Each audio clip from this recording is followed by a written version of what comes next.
দর্শক, গুলশানের আজাদ মসজিদে আসরের নামাজ আদায় শেষে খালেদা জিয়ার জন্য আয়োজিত দোয়া মাহফিলে অংশ নিয়েছেন তারেক রহমান। এই বিষয়ে আরো বিস্তারিত জানাতে যুক্ত হচ্ছেন আমাদের সহকর্মী শফিকুল হক।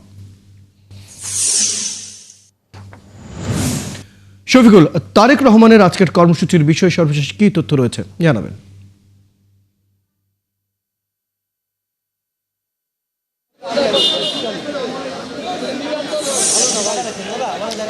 রয়্যাল শুরুতে যেমনটি বলছিলেন একটু আগে, কিছুক্ষণ আগে বিএনপির ভারপ্রাপ্ত চেয়ারম্যান জনাব তারেক রহমান তিনি বেগম খালেদা জিয়ার রুহের আত্মার মাগফিরাত কামনায় যেই দোয়া মোনাজাতটি অনুষ্ঠিত হয়েছে এই গুলশানের যেই সেন্ট্রাল মসজিদ, আজাদ মসজিদ হিসেবে পরিচিত আজাদ মসজিদে, এবং কিছুক্ষণ আগেই তিনি এই আজাদ মসজিদ থেকে বের হয়ে তার যে বাসভবন সেই বাসভবনের দিকে গিয়েছেন এবং এই আজকে বেগম খালেদা জিয়ার জন্য যে দোয়া মোনাজাতটি অনুষ্ঠিত হলো সেখানে আমরা দেখেছি বাদ আসর সেই দোয়া মোনাজাতে অংশ নিতে বিএনপির ভারপ্রাপ্ত চেয়ারম্যান ছাড়াও স্থায়ী কমিটির সদস্য, বিএনপি মহাসচিব মির্জা ফখরুল ইসলাম আলমগীর ছাড়াও সিনিয়র যে সদস্যরা রয়েছেন প্রায় সব স্তরের নেতাকর্মীদেরকেই আমরা দেখেছি তারা আজকের এই দোয়া মোনাজাতে অংশ নিয়েছেন। একই সাথে ঢাকা মহানগর বিএনপির নেতৃবৃন্দ এবং বিএনপির সমমনা তারা যুগপৎ আন্দোলনে যেসব রাজনৈতিক নেতৃবৃন্দ ছিলেন তাদেরও অনেককেই আমরা দেখেছি আজকের এই দোয়া মোনাজাতে তারা অংশ নিয়েছেন এবং তার রুহের আত্মার মাগফিরাত কামনায় এখানে তারা দোয়া মোনাজাত করেছেন। এবং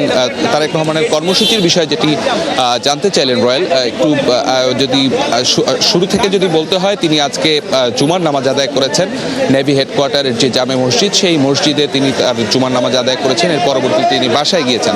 এর পরবর্তীতে আজকের এই দোয়া মোনাজাতে অংশ নিতে গুলশানের যে সেন্ট্রাল মসজিদ সেই সেন্ট্রাল মসজিদে এখানে তিনি এসেছেন এবং এখানে দোয়া মোনাজাত শেষে তিনি আবারও তার যে গুলশানের বাসভবন সেই বাসভবনের দিকে গিয়েছেন এবং আমরা যতদূর জানতে পেরেছি আজ সন্ধ্যা নাগাদ তিনি হয়তো বিএনপি চেয়ারপারসনের যে কার্যালয়টি রয়েছে গুলশানে সেই কার্যালয়ে সেখানে অংশ নেবেন। এর বাইরে তার শহীদ রাষ্ট্রপতি জিয়াউর রহমান এবং বেগম খালেদা জিয়ার যে সমাধিস্থল রয়েছে জিয়া উদ্যানে সেখানে যাওয়ার কথা ছিল, তবে আজকের সেই মাজার জিয়ারতের সেই বিষয়টি সেটি স্থগিত করা হয়েছে। আমরা যতদূর জানতে পেরেছি আজকের মতো যেই কর্মসূচিটা সেটি এখন তিনি বাসায় যাবেন, সেখান থেকে গুলশানের যেই চেয়ারপারসনের কার্যালয় রয়েছে সেখানে সন্ধ্যার পরে যেতে পারেন বলে আমাদেরকে জানানো হয়েছে, তবে সেটিও এখন পর্যন্ত চূড়ান্ত না। আমরা দেখতে পাচ্ছি নেতাকর্মীরা বের হয়ে যাচ্ছেন।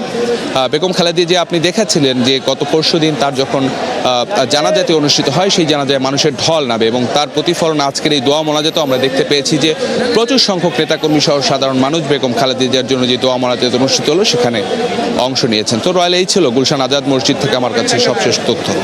ধন্যবাদ শফিকুল হক। আমরা বেশ কিছু তথ্য আপনার কাছে জেনে নিলাম আজ কর্মসূচির ব্যাপারেও। তারেক রহমানের ধন্যবাদ সময়টুকু দেওয়ার জন্য। দর্শক, আমাদের সাথে আমাদের সহকর্মী শফিকুল হক যুক্ত ছিলেন। জানছিলাম গুলশানের আজাদ মসজিদে আসরের নামাজ আদায় শেষে খালেদা জিয়ার জন্য আয়োজিত দোয়া মাহফিলে অংশ নিয়েছিলেন তারেক রহমান।